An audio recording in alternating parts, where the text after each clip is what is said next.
Shalom umat Allah yang diberkati Tuhan, bersyukur kepada Allah untuk segala kebaikan, kemurahan cinta dan kasih sayangnya.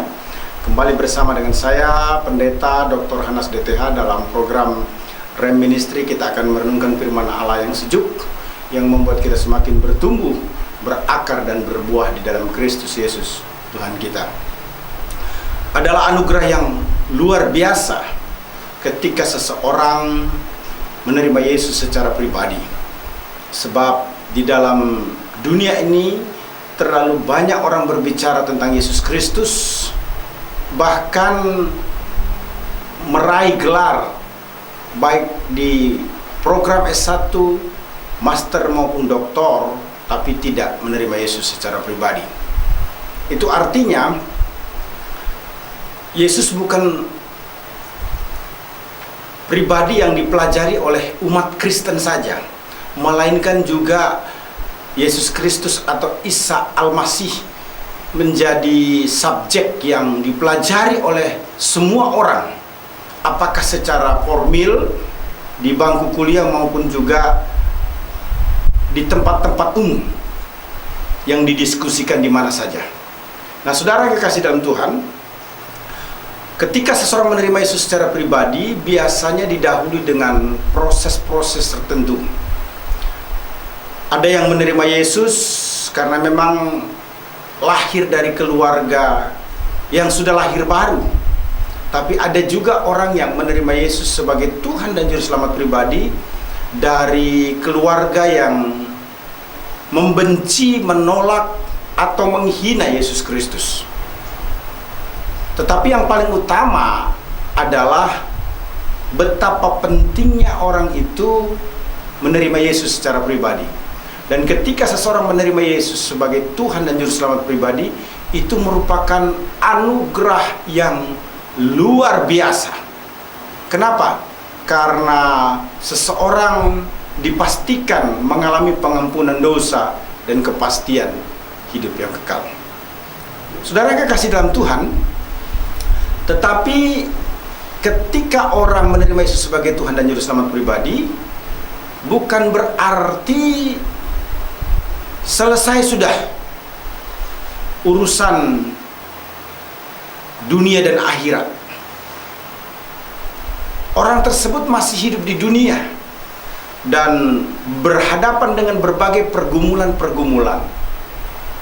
Dan Tuhan menginginkan sesuatu dari orang yang sudah menerima Yesus sebagai Tuhan dan Juru Selamat pribadi ini, untuk melakukan hal-hal yang berkenan, yang menyenangkan hati Tuhan. Saya sebut dalam hal ini adalah iman yang dibangun. Jadi iman itu tidak statis, tapi iman itu harus dynamic.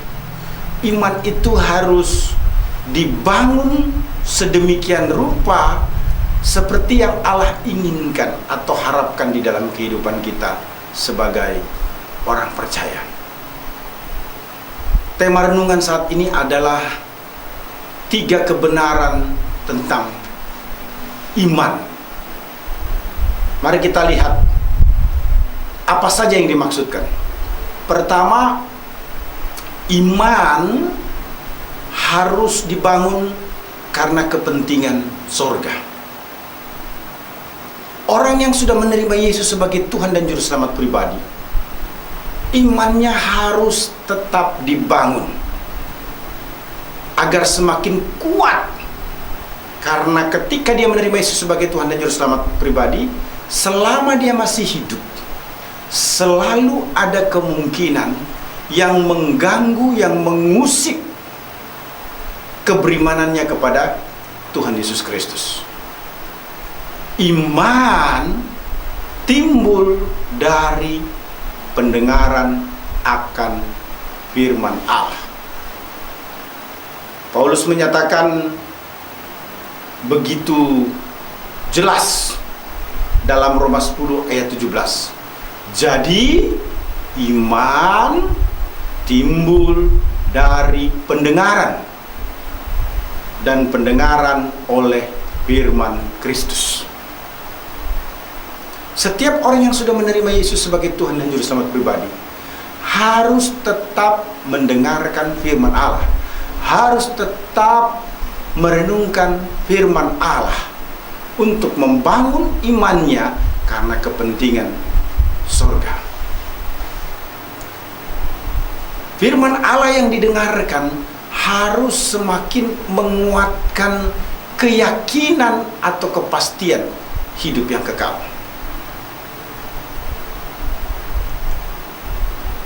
Dia harus semakin mantap, dia harus semakin kuat bahwa bukan perasaanlah yang menjamin hidup yang kekal, tetapi pernyataan firman Allah yang harus diimani dengan utuh. Paulus mengingatkan dalam Roma 10 ayat 9 sampai dengan 10, firman Tuhan menyatakan, sebab jika kamu mengaku dengan mulutmu bahwa Yesus adalah Tuhan dan percaya dalam hatimu bahwa Allah telah membangkitkan Dia dari antara orang mati, maka kamu akan diselamatkan. Istilah Yunani yang dipergunakan adalah sotese, karena bentuk kata kerjanya adalah indikatif. Maka ini menyatakan satu kepastian yang tidak bisa tidak. Paulus berkata kepada jemaat Roma, kamu pasti sungguh-sungguh akan diselamatkan. Kamu akan sungguh-sungguh pasti diselamatkan. Akan yang pasti sungguh-sungguh diselamatkan. Diselamatkan yang pasti akan terjadi, tidak bisa tidak. Selanjutnya ayat 10. Karena dengan hati orang percaya dan dibenarkan, dan dengan mulut orang mengaku dan diselamatkan. Jadi iman harus dibangun karena kepentingan surga. Keyakinan ke surga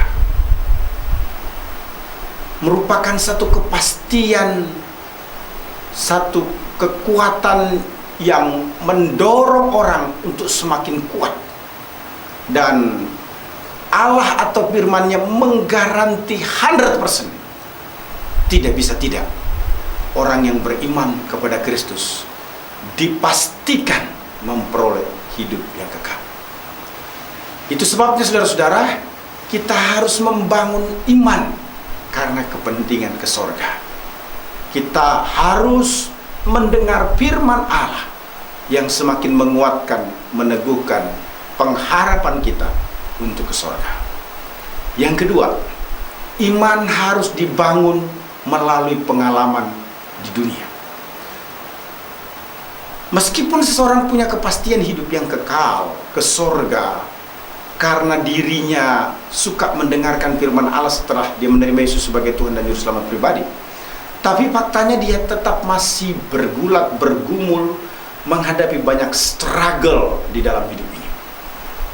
Nah, kita sebagai orang percaya harus menyadari bahwa iman kepada Kristus itu urusannya bukan hanya sesuatu yang bersifat kekal,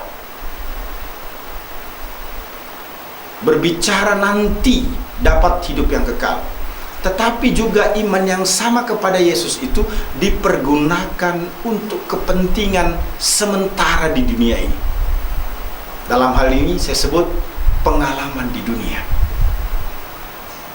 Iman yang sama membuat kita mendapatkan sorga, maka iman itu juga kita gunakan untuk berharap kepada Allah yang luar biasa itu. Kesulitan hidup pasti kita hadapi, tapi itu membuat kita menjadi dewasa atau menjadi pribadi yang sabar. Roma 12 ayat 12 berkata, bersukacitalah dalam pengharapan, sabarlah dalam kesesakan, dan bertekunlah dalam doa. Luar biasa. Pengharapan kita kepada Allah membuat kita tenang.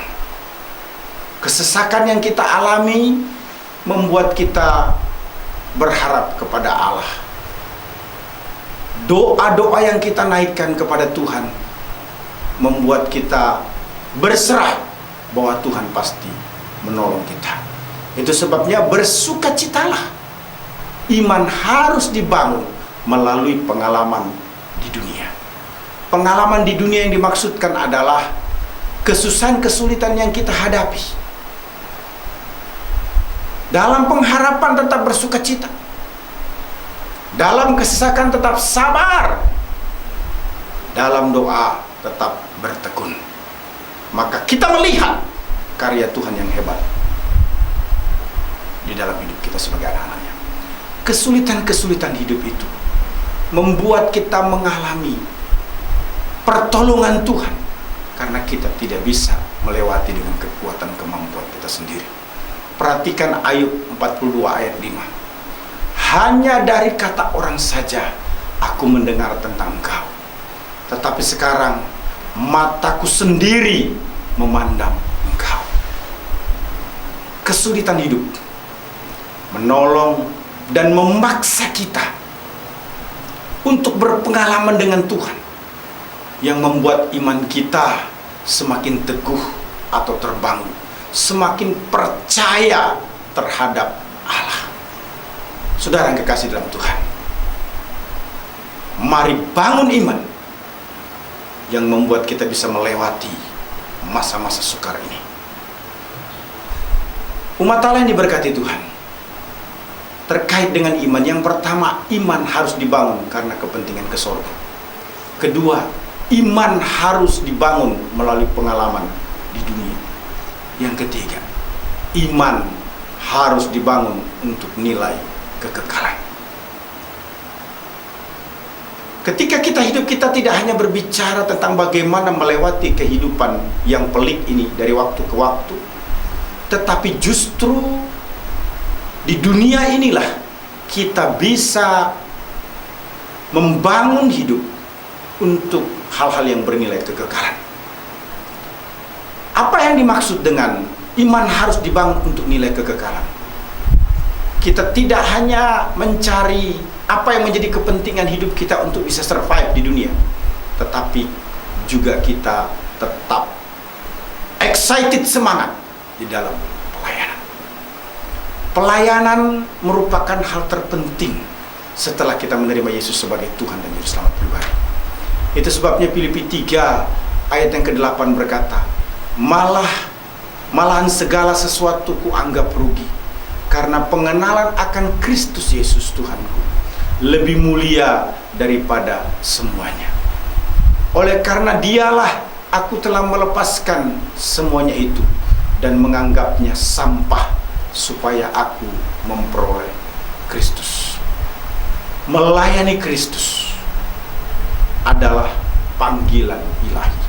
Melayani Kristus adalah pengabdian, dedikasi yang tidak bisa tidak kita akan lakukan sebagai wujud syukur terima kasih atas kepastian hidup yang kekal, atas pertolongan dan karya Tuhan melewati masa-masa sukar di dunia ini. Pelayanan harus menjadi ekspektasi terbesar yang menggairahkan hidup kita. Paulus dari dalam penjara mengingatkan jemaat yang ada di Roma dalam Filipi 3 ayat 14, dan berlari-lari kepada tujuan untuk memperoleh hadiah, yaitu panggilan surgawi dari Allah dalam Kristus Yesus. Panggilan melayani akan tetap dikerjakan karena bernilai kekekalan, di mana setiap orang yang mau melayani Tuhan akan menerima upah di bema untuk memerintah dalam kerajaan 1000 tahun. Perhatikan baik-baik. Kita yang sudah menerima Yesus sebagai Tuhan dan Juru Selamat pribadi, semestinya tidak hanya berpikir tentang kepastian hidup yang kekal. Semestinya tidak hanya berpikir bagaimana kita bisa hidup melewati hari demi hari, tetapi juga memberikan diri untuk melayani Tuhan merupakan ekspektasi pengejaran yang membuat kita bikin hidup semakin hidup, karena kita tahu ada upah yang menanti memerintah bersama dengan Kristus Yesus dalam kerajaan 1000 tahun. Haleluya! Tuhan Yesus memberkati. Amin.